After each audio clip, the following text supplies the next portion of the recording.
In week 10, we move into the study of emotions, and you might wonder, how do we study something as transient and fleeting as one's feelings? If you're studying the sensory system or the motor system, you can tweak it here. You can study a lesioned brain. You can use animal models that kind of clearly give you some answers about a specific sensory system. And we've been really fortunate to have animal models to study those systems. But with animals, when you're studying emotions, even though you may feel that you know your dog is feeling quite sad, you can't quite be sure of that. And so it's really hard for animals to tell us what their subjective feelings are, and consequently harder for us to study those in animals. So what we do end up studying are simply behavioral manifestations of internal events and perceptions. So all we see are the outward behaviors, and then we have to kind of make some inferences about what's going on inside. What are the internal events and perceptions? And that means we have to distinguish between emotional experience and emotional expression. So what we do understand so far, we've learned from a number of different types of studies from animals and humans. In animals, we've looked at the effects of brain lesions on emotional expression. Specifically, the activity of individual neurons have been recorded in response to some kind of emotional situation.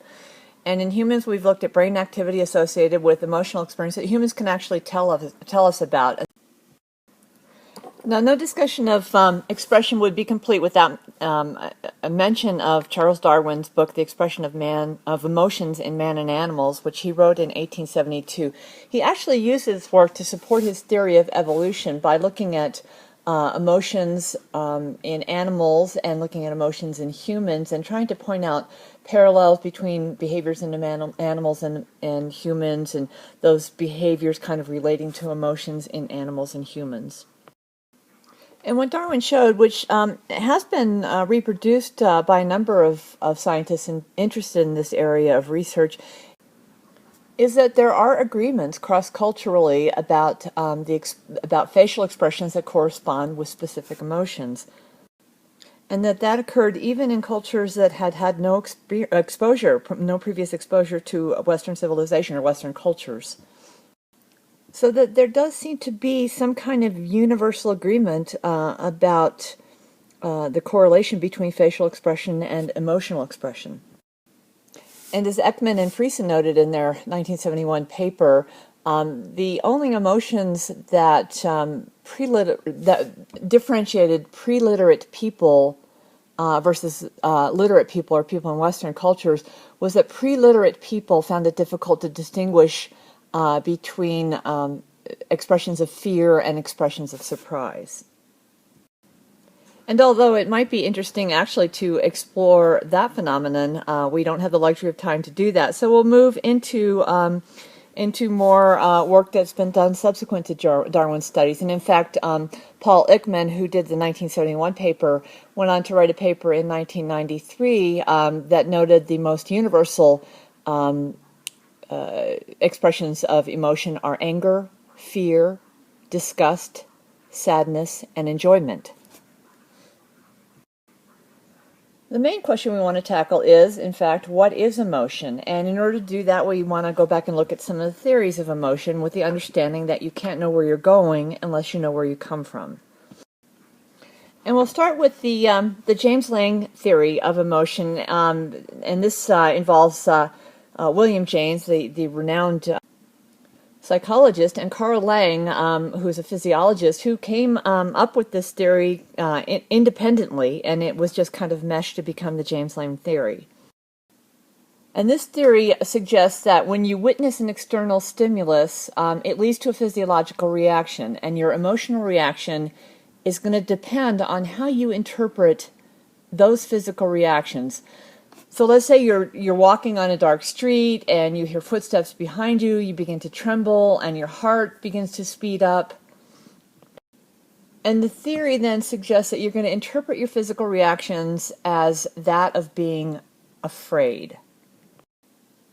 So in essence, our sensory system sends information to our brain about our current situation. And as a result, our brain sends signals to the body, our muscle tone changes, our heart rate changes, etc. Then the sensory system steps in and reacts to the changes, and it's the sensation then that causes our emotion. And so the James Lange theory would suggest that the physiological changes are the emotion, and if you're able to do away with the physiological changes, then the emotion will go with them. And if you think about it, that's kind of what's been used when, in cognitive therapy approaches to being angry, for example. You're really, really angry, your muscles are all tensed up, your heart is racing, your face is flushed, and the therapist will tell you to relax your muscles, to change your breathing, to think of something more calm like a clear lake. And all of a sudden, the physiological changes of anger are gone, and the subsequent emotion appears to have dissipated as well. So that's some support for this theory. And that theory was pretty popular until the 1920s, in fact 1927, when Walter Cannon published a paper that had a number of relatively good criticisms of the James Lange theory and went on to propose a new theory. His theory was subsequently modified somewhat by Philip Bard, and it became known subsequently as the Cannon-Bard theory. And that theory suggests that we react to a stimulus and experience the emotion at the same time, and proposed that emotional experience can occur independent of emotional expression. In other words, I can experience something emotionally that I might not necessarily express as an emotion. And Cannon argued that emotions can be experienced even if the physiological changes can't be sensed. And they worked with animals with severed spinal cords to kind of demonstrate that. So with animals whose spinal cords were severed and they only had muscular control of just maybe the head, these animals were still able to exhibit signs of experiencing emotions even though they weren't having the consequent tensing of the muscles. And Cannon argued that the same type of experience occurs with people who have had transected spinal cords. And Cannon also said that there's not really a reliable correlation between the experience of emotion and the physiological state of the body. For example, you take fear. You have increased heart rate. Your digestion is inhibited. You have increased sweating. However, those physiological changes take place with a number of emotions, including love. So there doesn't seem to be that direct correlation. And if you look at this picture down here, you'll see the two different theories kind of illustrated. So with the James Lange theory, then you're going to perceive the stimulus, the scary stimulus here. Then that leads you to a physiological response as a function of seeing that scary experience that then is interpreted later as the emotional experience, the fear. Whereas with the Cannon-Bard theory, you get the frightening, scary stimulus coming here, you get the emotional experience coming first, and a subsequent physiological response. So the two are quite opposite. So since these early days, and we're talking between the late 1800s and the early 1900s, a lot of other theories of emotion have been raised. And subsequent work has shown that both of these theories have their merits, as well as their flaws. So to support the James Lange theory, fear and rage have definitely been shown to be associated with classic physiological responses, and they both activate the sympathetic division of the ANS. And even though this doesn't prove that emotions come from physiological responses, the responses can at least be differentiated. Conversely, research has shown that we're aware of our body's autonomic function. We have this interoceptive awareness, which is part of our interoceptive neural system, which would lend further support for the James Lange theory. And further support of the James Lange theory is suggested by studies with men with spinal cord injury, which we've had a lot of in recent years, and it's shown that there is a correlation between the extent of loss of sensory systems and reported decreases in emotional experiences. And although not all subsequent studies support that, it's definitely been shown. And additionally, you can force yourself to express emotion, and this is a type of cognitive therapy approach where you can make yourself smile in order to feel happy, or evoke pleasant images in order to enhance mood. And so if you change your feelings and you change your emotions, then you would be supporting the James Lange theory. So if you think about an exam question that would be on these two theories, it would be to provide some kind of description from your own experience of how both theories would be supported from your own experience, and then draw from your own experience or the experience of people that you know of how each of those theories would be countered by those experiences. Further to our discussion on what is emotion, we want to talk about unconscious emotions. And unconscious emotions arise when sensory input has an emotional effect on the brain without us even being aware of the stimulus. In one of the experiments showing this, researchers Oman and Dolan set up an experience in which an angry face was briefly flashed and quickly followed by a photo of a face without expression. And subjects reported seeing only the expressionless face. So this was kind of the baseline to make sure that they could show these two faces in such a way that the only conscious awareness would be of the emotionless face. So the angry face is said to be masked, M-A-S-K-E-D, and the expressionless face is the masking stimulus.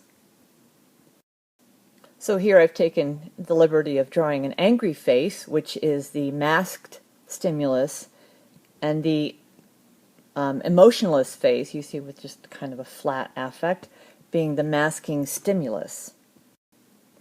So in one experiment, subjects were shown a number of faces without a masking stimulus, and every time an angry face was shown, the subject got a mild shock to the finger. And as you can imagine, then, after aversive conditioning like this, the subjects would exhibit some kind of altered autonomic activity, and in this case, increased skin conductance, for example, sweaty palms. So that eventually, every time the angry faces were shown, the subjects would just automatically start to get sweaty palms. Interestingly, when the angry faces were masked, and just flashed very quickly, and the expressionless face was shown, the subject still got that autonomic response, the sweaty palm response, even though they were not consciously aware of having seen the angry faces. And the same thing was done, but using an unpleasant sound instead of a mild electric shock, and the same results were achieved. And subsequent or concomitant PET studies were used to record brain activity and showed that the angry faces, conditioned to be unpleasant, evoked a greater activity in the amygdala. And we know that the amygdala is a major player in emotional responses. And so this is just the figure showing precisely those experiments, showing subjects were conditioned on photos of expressionless and angry faces, responded to angry face paired with unpleasant sound, increased ANS activity. Testing phase, angry face was shown briefly but masked, followed by expressionless face. Reported seeing only expressionless face, but you got the increased skin conductance, which suggested that they were still reacting to the angry face. And even though the angry face was not perceived, you see amygdala activation here, which is really kind of cool. And while we'll talk about it in a little bit, we know that the amygdala is strongly involved in the fear response. And that people with deficits in the amygdala, maybe with amygdala lesions, they may have diminished ability to respond in a fearful way. They may not be able to respond to fear.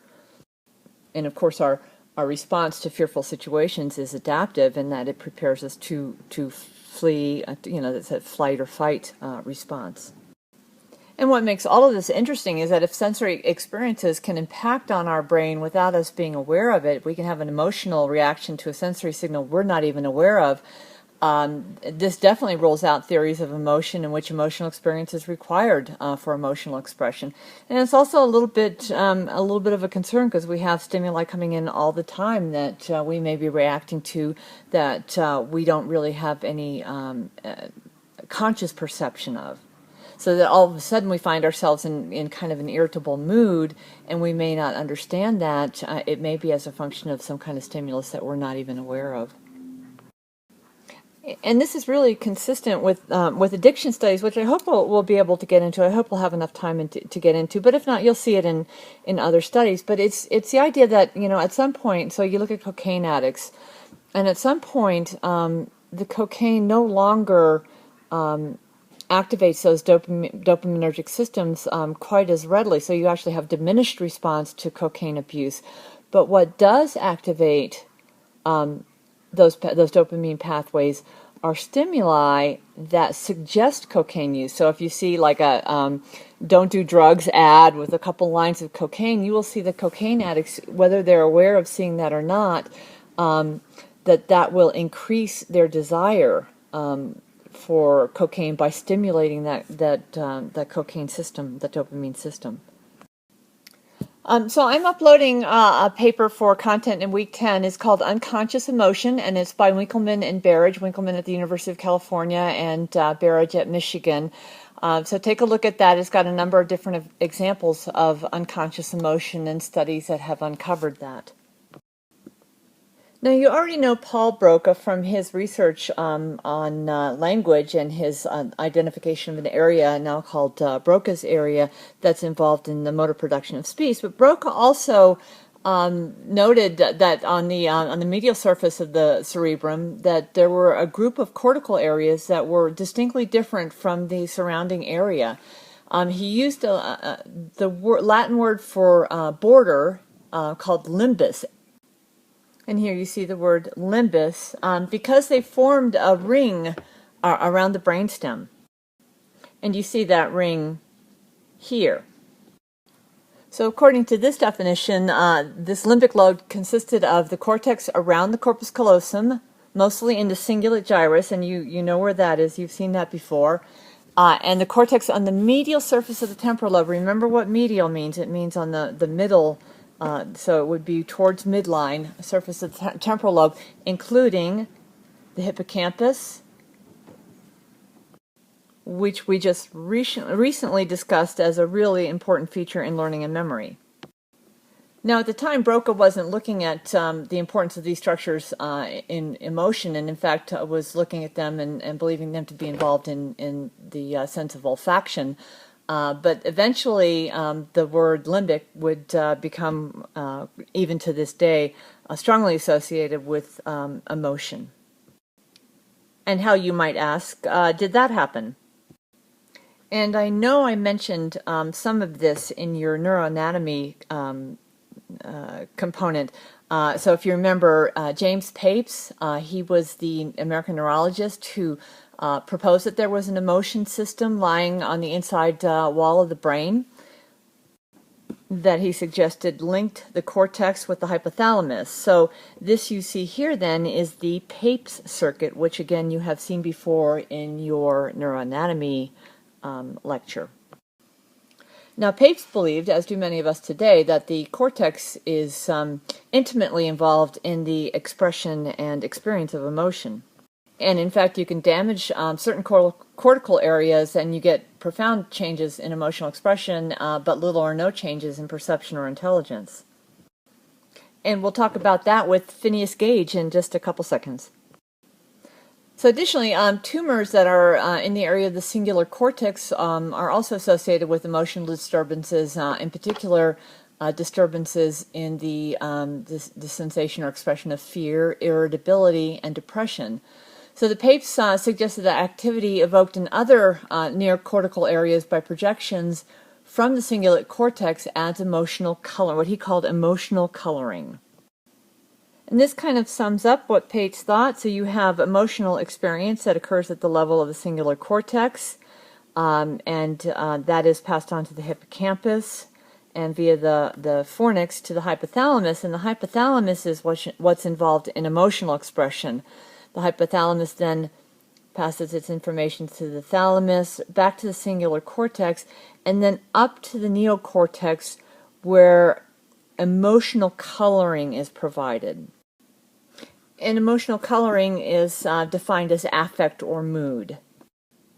Now, although anatomical studies certainly showed that these areas were interconnected, these areas referred to as the Pepys circuit, there was only circumstantial evidence that each of those areas was involved in emotion.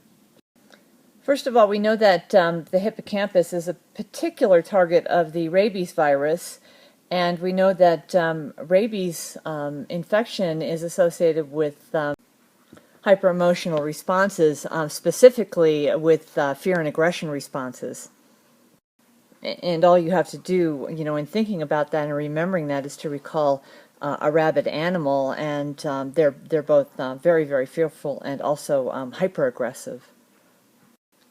Additionally, it was shown that lesions to the thalamus were involved in emotional disturbances, in particular spontaneous laughing and crying. And so those types of evidence gave rise to the idea that this whole system was involved in emotional expression. And because the Pepys circuit is so anatomically similar to Broca's limbic lobe, it just became known as the limbic system. The problem is that although some of these areas have definitely been shown to play a role in emotional expression and emotional experience, some components of the Pepys circuit are no longer thought to be important for emotional expression. For example, the hippocampus, which is involved in memory and learning. So the bottom line is that there's no compelling reason to believe that any one area, any one system is responsible for all of the different flavors of emotion that we experience. In addition, some structures that are involved in emotion are also involved in other functions, such that there's not a one-to-one relationship between structure and function with emotions like there is with other systems. So that brings into question the utility of attempting to define a single discrete emotional system. Now let's talk about the Kluver-Bucy syndrome. So that was identified by Heinrich Kluver and Paul Bucy at Chicago. They found that removing the temporal lobes bilaterally, or what's referred to as a temporal lobectomy, in rhesus monkeys had a dramatic effect on the animal's aggressive tendencies and their responses to fearful stimuli. And the collection of these bizarre behavioral abnormalities became referred to as the Kluver-Bucy syndrome. So what were these abnormalities? Specifically, the monkeys relied on placing objects in their mouths to identify them, even if the food and objects were intermixed. So they wouldn't, if food and objects were intermixed, they wouldn't preferentially go to the food. They would take each one by one, kind of exploring them orally, and then going on to the next one. And this is referred to as hyperorality. And additionally, they showed a markedly increased interest in sex. So we see hypersexuality in these monkeys. And finally, they showed dramatically decreased fear and aggression responses. So unlike wild monkeys, these monkeys would be placid when humans approached, the experimenters approached to interact with them. They allowed the experimenters to stroke and pick them up. They also had the same demeanor in the presence of other animals that they would normally fear. For example, a snake, even after being attacked by a snake, the monkey would go back and try to examine it. So there was definitely a diminished fear and aggression response. And the same things were seen in humans after temporal lobectomy. The humans saw the same type of visual recognition problems that the monkeys did, but they also saw hyperorality, oral tendencies, and hypersexuality. And they appeared to have flat affect. And if you remember, flat affect means kind of flattened emotional response. And that brings us to the amygdala, which is believed to be a critical element in brain circuitry that processes fear and aggression, and which is believed to be responsible for the emotional flattening that was seen in the Kluver-Bucy syndrome. So the amygdala is located in the medial temporal lobe, just anterior, just in front of the hippocampus here. Its name comes from the Greek word for almond, and that's because it's shaped like an almond. The nuclei, the complex of nuclei that comprise the amygdala, are commonly divided into three groups. You have the basolateral nucleus, or nuclei, the corticomedial nuclei, and the central nucleus. And those are seen over to your right here, the basolateral, the central nucleus, and the corticomedial. So you're looking at a coronal section here. So the top of your head is here, the bottom of your head is here, this is midline, and this is where your amygdala is, and then your hippocampus, as you slice back in the brain, your hippocampus would start behind that. So projections come into the amygdala from a variety of sources, including the neocortex, in all lobes of the brain, the hippocampus, the cingulate gyrus. And of particular interest here is, and remember this, all sensory systems have projections into the amygdala. So all sensory systems have projections into the amygdala. So each sensory system has a different pattern of input into the amygdala, and then integration of the information takes place through interconnections between these different nuclei. So a very important processing center for sensory information. Now, what's the evidence that the amygdala is involved in fear? So we've already shown that in the Kluver-Bucy syndrome, bilateral temporal lobectomies reduce fear and aggression in monkeys, and it's believed that the lesion of the amygdala in that is responsible for those symptoms. And we've subsequently seen similar results in experiments with a number of species, specifically rats from whom the amygdala have been removed will approach a cat that's been sedated and will nibble its ear. Additionally, a wild lynx has been shown to become as docile as a house cat. Likewise, studies on humans and the effect that lesions of the amygdala have on the ability to recognize emotional facial expressions. And while apparently all researchers agree that lesions impair emotional recognition or the recognition of emotional expression, they disagree about what specific emotions are affected. Different studies have led to results showing deficits associated with fear, with anger, sadness, disgust, which reflects the possibility that two lesions are not always alike, and it's possible that other brain structures were involved in these lesion studies. But there appears to be pretty good unanimity in the agreement that the amygdala is involved in the ability to recognize fear and facial expressions. And along those lines, there was a study with a 30-year-old woman known as SM who had a disease called Urbach-Wiethe disease, which resulted in bilateral destruction of her amygdala. She had normal intelligence and was easily able to identify people from photographs, but had difficulty recognizing certain emotions expressed in the photographs. So when she was asked to categorize the emotion expressed, she normally described happiness, sadness, and disgust. She was less likely to describe an angry expression as angry, and the most abnormal response was that she was unable to describe an expression as a fearful expression. The amygdala lesion selectively decreased her ability to recognize fear.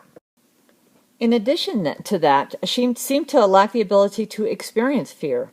Researchers exposed her to all kinds of frightening stimuli, for example, scary movies like Silence of the Lambs. They would expose her to scary animals, insects, what have you, and instead of acting fearful, she seemed to express excitement and curiosity. And in a diary in which 3 times a day she was supposed to rate her current emotional state, she was given a list of 50 questions. she never reported feeling scared, fearful, or afraid. Additionally, she lived in a kind of a dodgy area and was once threatened by a man at knife point, and yet she related feeling no sense of fear. And in fact, the only fearful experiences she was able to relate were those that occurred to her prior to the age of 10, when it's believed that the damage to the amygdala took place.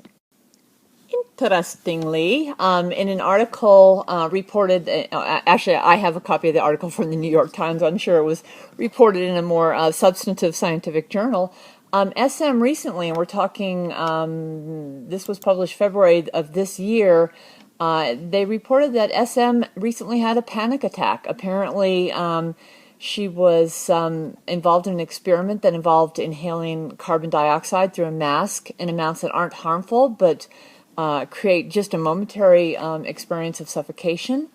And she and two other women, both with amygdala damage similar to SM's, all showed physical symptoms of panic attack, and all said, much to their surprise, that they felt intense fear.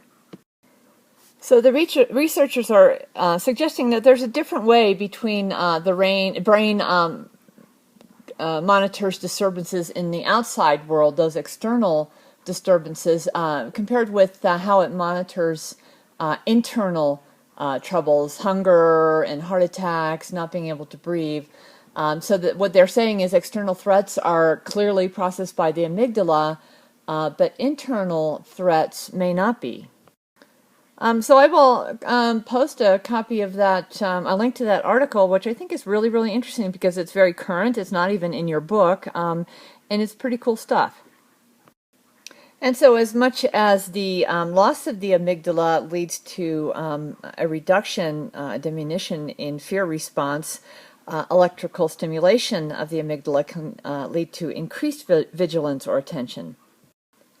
In cats, stimulation of the lateral portion of the amygdala leads to episodes of fear and aggression, and electrical stimulation of the amygdala in humans has been reported to lead to anxiety and fear.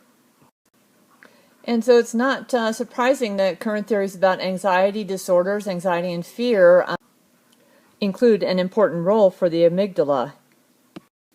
And so it stands to reason that conditioned fear responses, for example, in animal studies, when you pair a stimulus with pain, for example, when you pair the sound of a bell with a painful stimulus, that you would get a response eventually just in response to the tone of the bell.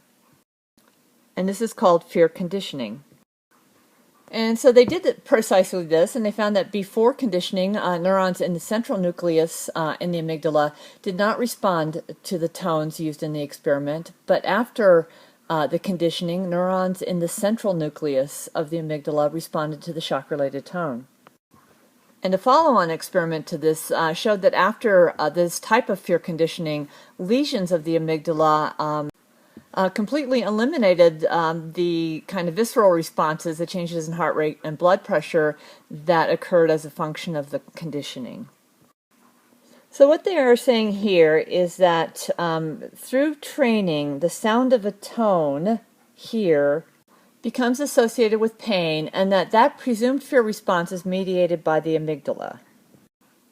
The signal reaches the basolateral nucleus by way of the auditory cortex and then is conveyed to the central nucleus. And then you have subsequent pathways that go out of the central nucleus, one to the hypothalamus to give you your autonomic response, that's your increased heart rate and all of that. Then from your central nucleus to the brainstem for a behavioral reaction, you want to react quickly. And then the experience of emotion presumably leads to the cerebral cortex, although they have not worked out that pathway yet. So let's move on to the evidence for a role for the amygdala in aggression. So right now we'll break aggression down into two components, predatory aggression and effective aggression. And let's look at predatory aggression first. So predatory aggression is defined as aggression against different species for food. It involves few vocalizations. The attack is generally to the head or neck, and there's no activity in the sympathetic division of the autonomic nervous system. And in effective aggression, it's typically used for show, not for kill, for food. You get high levels of sympathetic activity, and it involves the creation of vocalizations and a threatening posture, like a cat that arches and hisses. And there were some really interesting studies to show that the amygdala may play an important role in social hierarchy. So Carl Pribram and his colleagues decided to take a look at the role for the amygdala in social interactions. And what they did was they started out making a bilateral lesion in the amygdala in the most dominant monkey in the group. These were a group of 8 rhesus monkeys. And what they found was when they returned this previously dominant male to the group, he fell to the bottom of the social order and was replaced by the second monkey down in the hierarchy. Likewise, when the amygdalectomy was performed on the new dominant monkey, it also fell to the bottom of the hierarchy. And so this is pretty compelling evidence for the fact that the amygdala, at least in rhesus monkeys, you can't speculate beyond until you do those studies, the amygdala is important for the establishment and maintenance of a social hierarchy. And so recognizing that the amygdala may be involved in human aggression, some neurosurgeons believed it might be possible to modify aggressive behavior in violent humans by lesioning or resecting the amygdala.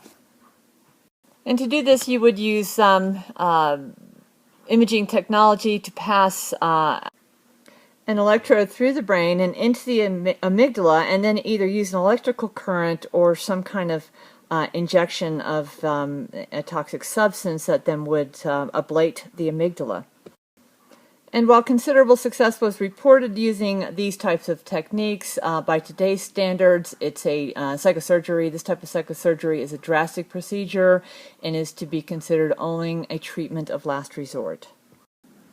Nonetheless, the symptoms that they were able to achieve or take an effect in is they saw reduced aggressive and asocial behavior, they saw an increased ability to concentrate, and they saw decreased hyperactivity. But again, considered really a drastic procedure and to be used as a measure of last resort. So let's quickly move on to the hypothalamus and aggression. In the early 1920s, experiments showed that removal of cerebral hemispheres from animals would result in something called sham rage. So it was called sham rage because the animal demonstrated all of the behavioral manifestations of rage, but in response to situations that would normally cause rage, and also the animals would not attack as they might normally. So even though this behavioral condition emerged from removing both cerebral hemispheres, the behavioral effect was reversed by making a lesion just a little bit larger to include parts of the diencephalon, in particular the hypothalamus. So here you have a surgical condition in which huge structures are removed from the brain, resulting in this sham rage. But if you just take a little bit more brain tissue out, and that would be the hypothalamus, that is reversed. And it's particularly the posterior half of the hypothalamus because if the anterior hypothalamus was destroyed, the reversal was not seen, but was reversed if the posterior hypothalamus was removed. To study this type of phenomenon further, Hess and his colleagues in the 1920s used electrodes to stimulate different parts of a cat's hypothalamus. What they found was not particularly surprising to us now, but it showed a considerable range of expression as a function of the hypothalamus. They showed that depending on where the electrode was placed, stimulation could cause sniffing, panting, eating, or expressing fear and anger. And we're not surprised by this because we know that the hypothalamus is involved in homeostasis and the organization of visceral and somatic motor responses. And so we know that those kinds of visceral responses can lead, as we've seen to from some of the early theories of emotion, that visceral responses can lead to emotional reactions. And further to that, in the 1960s, John Flynn and his colleagues at Yale found that effective and predatory aggression could be elicited by stimulating different areas of a cat's hypothalamus. Now, effective aggression is pretty similar to sham rage. It's the same kind of hissing and spitting, but without subsequent attack. And that was elicited by stimulating specific sites in the medial hypothalamus. Predatory aggression, that Flynn referred to as a silent biting attack, was evoked by stimulating parts of the lateral hypothalamus. So in the quiet attack, the animal actually attacked. And both of these experiments or types of experiments demonstrated that definitely the hypothalamus is involved in aggressive behaviors. And finally, for aggression, we're going to talk about the serotonergic system and its involvement in aggressive behavior. So we know from our neuroanatomy that raphe nuclei are located in the brainstem and ascend in the medial forebrain bundle to the hypothalamus and other limbic structures. So what's the evidence that serotonin is involved in aggression? Well, there were some experiments done with mice that were isolated. They were isolated in a small cage for about 4 weeks. And we know that during that time they became hyperactive and extremely aggressive. And even though the isolation did not affect the level of serotonin in the brain, there was a decrease in the turnover of serotonin. So the turnover, if you remember, is the rate of synthesis, the rate of release, and the rate of resynthesis. Interestingly, female mice don't typically become aggressive following isolation, and they show no decrease in serotonin turnover.